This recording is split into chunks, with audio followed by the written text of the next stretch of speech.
Chapter 19. In those days, when there was no king in Israel, a certain Levite was sojourning in the remote parts of the hill country of Ephraim, who took to himself a concubine from Bethlehem in Judah. And his concubine was unfaithful to him, and she went away from him to her father's house at Bethlehem in Judah, and was there some 4 months. Then her husband arose and went after her, to speak kindly to her and bring her back. He had with him his servant and a couple of donkeys, and she brought him into her father's house. And when the girl's father saw him, he came with joy to meet him. And his father-in-law, the girl's father, made him stay, and he remained with him 3 days. So they ate and drank and spent the night there. And on the 4th day they arose early in the morning, and he prepared to go. But the girl's father said to his son-in-law, "Strengthen your heart with a morsel of bread, and after that you may go." So the two of them sat and ate and drank together. And the girl's father said to the man, "Be pleased to spend the night, and let your heart be merry." And when the man rose up to go, his father-in-law pressed him, till he spent the night there again. And on the 5th day he arose early in the morning to depart. And the girl's father said, "Strengthen your heart, and wait until the day declines." So they ate, both of them. And when the man and his concubine and his servant rose up to depart, his father-in-law, the girl's father, said to him, "Behold, now the day has waned towards evening. Please spend the night. Behold, the day draws to its close. Lodge here, and let your heart be merry. And tomorrow you shall rise early in the morning for your journey, and go home." But the man would not spend the night. He rose up and departed and arrived opposite Jebus, that is, Jerusalem. He had with him a couple of saddled donkeys, and his concubine was with him. When they were near Jebus, the day was nearly over, and the servant said to his master, "Come now, let us turn aside to this city of the Jebusites, and spend the night in it." And his master said to him, "We will not turn aside into the city of foreigners, who do not belong to the people of Israel, but we will pass on to Gibeah." And he said to the young man, "Come, and let us draw near to one of these places, and spend the night,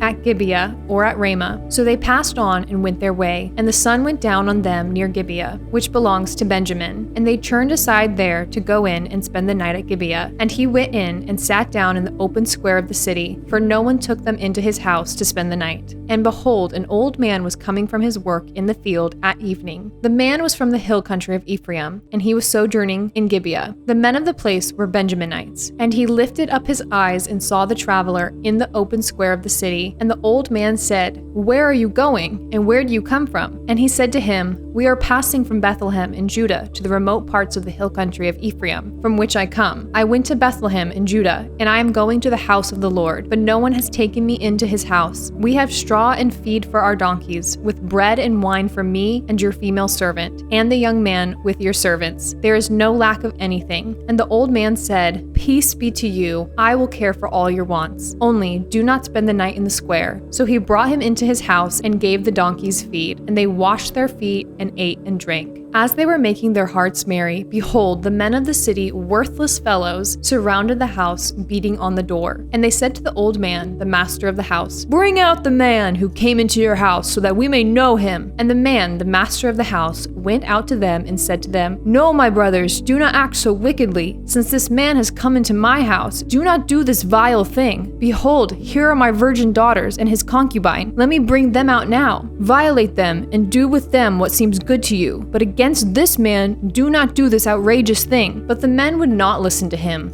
So the man seized his concubine and made her go out to them. And they knew her and abused her all night until the morning. And as the dawn began to break, they let her go. And as morning appeared, the woman came and fell down at the door of the man's house where her master was, until it was light. And her master rose up in the morning, and when he opened the doors of the house and went out to go on his way, behold, there was his concubine lying at the door of the house, with her hands on the threshold. He said to her, "Get up.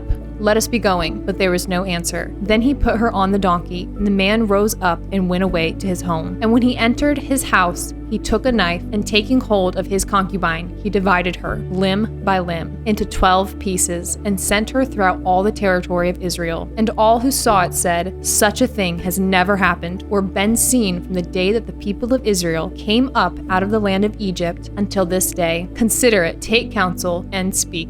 Chapter 20. Then all the people of Israel came out from Dan to Beersheba, including the land of Gilead, and the congregation assembled as one man to the Lord at Mizpah. And the chiefs of all the people of all the tribes of Israel presented themselves in the assembly of the people of God, 400,000 men on foot that drew the sword. Now the people of Benjamin heard that the people of Israel had gone up to Mizpah. And the people of Israel said, "Tell us, how did this evil happen?" And the Levite, the husband of the woman who was murdered, answered and said, "I came to Gibeah, that belongs to Benjamin, I and my concubine, to spend the night. And the leaders of Gibeah rose against me and surrounded the house against me by night. They meant to kill me, and they violated my concubine, and she is dead. So I took hold of my concubine and cut her in pieces and sent her throughout all the country of the inheritance of Israel, for they have committed abomination and outrage in Israel. Behold, you people of Israel, all of you, give your advice and counsel here." And all the people arose as one man, saying, "None of us will go to his tent, and none of us will return to his house. But now this is what we will do to Gibeah. We will go up against it by lot, and we will take 10 men of 100 throughout all the tribes of Israel, and 100 of 1,000, and 1,000 of 10,000, to bring provisions for the people, that when they come they may repay Gibeah of Benjamin for all the outrage that they have committed in Israel." So all the men of Israel gathered against the city, united as one man. And the tribes of Israel sent men throughout all the tribe of Benjamin, saying, "What evil is this that has taken place among you? Now therefore give up the men, the worthless fellows in Gibeah, that we may put them to death and purge evil from Israel." But the Benjaminites would not listen to the voice of their brothers, the people of Israel. Then the people of Benjamin came together out of the cities to Gibeah, to go out to battle against the people of Israel. And the people of Benjamin mustered out of their cities on that day 26,000 men who drew the sword, besides the inhabitants of Gibeah, who mustered 700 chosen men. Among all these were 700 chosen men who were left-handed. Every one could sling a stone at a hair and not miss. And the men of Israel, apart from Benjamin, mustered 400,000 men who drew the sword. All these were men of war. The people of Israel arose and went up to Bethel and inquired of God, "Who shall go up first for us to fight against the people of Benjamin?" And the Lord said,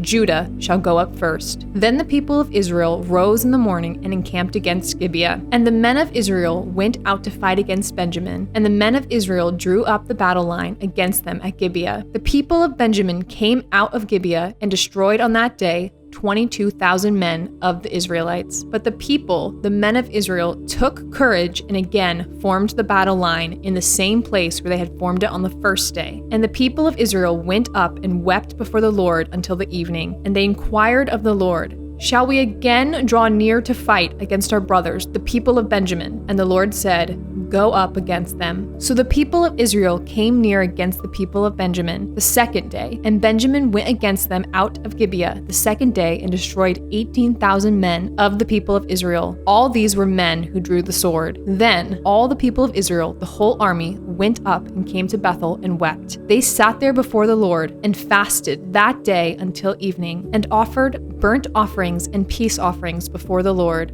And the people of Israel inquired of the Lord, for the ark of the covenant of God was there in those days. And Phinehas, the son of Eleazar, son of Aaron, ministered before it in those days, saying, "Shall we go out once more to battle against our brothers, the people of Benjamin, or shall we cease?" And the Lord said, "Go up, for tomorrow I will give them into your hand." So Israel sent men in ambush around Gibeah, and the people of Israel went up against the people of Benjamin on the third day, and set themselves in array against Gibeah as at other times. And the people of Benjamin went out against the people and were drawn away from the city. And as at other times they began to strike and kill some of the people in the highways, one of which goes up to Bethel and the other to Gibeah, and in the open country, about 30 men of Israel. And the people of Benjamin said, "They are routed before us, as at the first." But the people of Israel said, "Let us flee and draw them away from the city to the highways." And all the men of Israel rose up out of their place and set themselves in array at Baal Tamar. And the men of Israel who were in ambush rushed out of their place from Merageba. And there came against Gibeah 10,000 chosen men out of all Israel, and the battle was hard. But the Benjaminites did not know that disaster was close upon them, and the Lord defeated Benjamin before Israel, and the people of Israel destroyed 25,100 men of Benjamin that day. All these were men who drew the sword. So the people of Benjamin saw that they were defeated. The men of Israel gave ground to Benjamin, because they trusted the men in ambush whom they had set against Gibeah. Then the men in ambush hurried and rushed against Gibeah. The men in ambush moved out and struck all the city with the edge of the sword. Now the appointed signal between the men of Israel and the men in the main ambush was that when they made a great cloud of smoke rise up out of the city, the men of Israel should churn in battle. Now Benjamin had begun to strike and kill about 30 men of Israel. They said, "Surely they are defeated before us, as in the first battle." But when the signal began to rise out of the city in a column of smoke, the Benjaminites looked behind them, and behold, the whole of the city went up in smoke to heaven. Then the men of Israel churned, and the men of Benjamin were dismayed, for they saw that disaster was close upon them. Therefore they turned their backs before the men of Israel in the direction of the wilderness. But the battle overtook them, and those who came out of the cities were destroying them in their midst. Surrounding the Benjaminites, they pursued them and trod them down, from Nohah as far as opposite Geba on the east. 18,000 men of Benjamin fell, all of them men of valor, and they turned and fled towards the wilderness to the rock of Rimmon. 5,000 men of them were cut down in the highways, and they were pursued hard to Gideon, and 2,000 men of them were struck down. So all who fell that day of Benjamin were 25,000 men who drew the sword, all of them men of valor. But 600 men turned and fled towards the wilderness to the rock of Rimmon, and remained at the rock of Rimmon 4 months. And the men of Israel turned back against the people of Benjamin, and struck them with the edge of the sword, the city, men and beasts, and all that they found, and all the towns that they found they set on fire.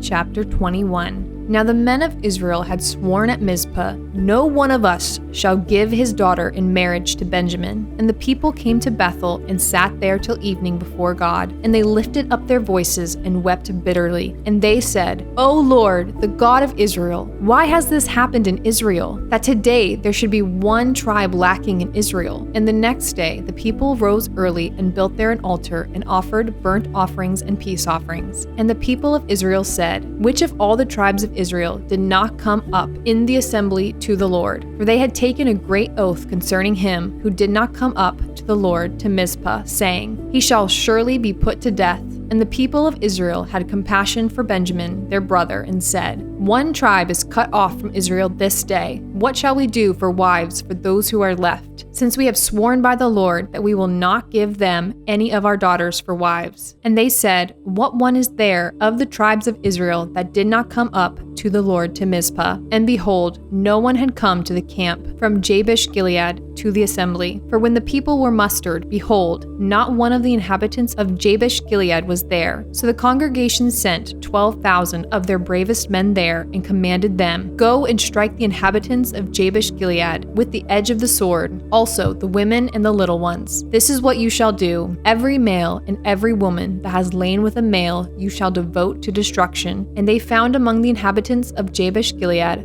400 young virgins who had not known a man by lying with him, and they brought them to the camp at Shiloh, which is in the land of Canaan. Then the whole congregation sent word to the people of Benjamin, who were at the rock of Rimmon, and proclaimed peace to them. And Benjamin returned at that time, and they gave them the women whom they had saved alive of the women of Jabesh Gilead, but they were not enough for them. And the people had compassion on Benjamin, because the Lord had made a breach in the tribes of Israel. Then the elders of the congregation said, "What shall we do for wives for those who are left, since the women are destroyed out of Benjamin?" And they said, "There must be an inheritance for the survivors of Benjamin, that a tribe not be blotted out from Israel. Yet we cannot give them wives from our daughters." For the people of Israel had sworn, "Cursed be he who gives a wife to Benjamin." So they said, "Behold, there is the yearly feast of the Lord at Shiloh, which is north of Bethel, on the east of the highway that goes up from Bethel to Shechem, and south of Lebonah." And they commanded the people of Benjamin, saying, "Go and lie in ambush ambush in the vineyards. And watch, if the daughters of Shiloh come out to dance in the dances, then come out of the vineyards and snatch each man his wife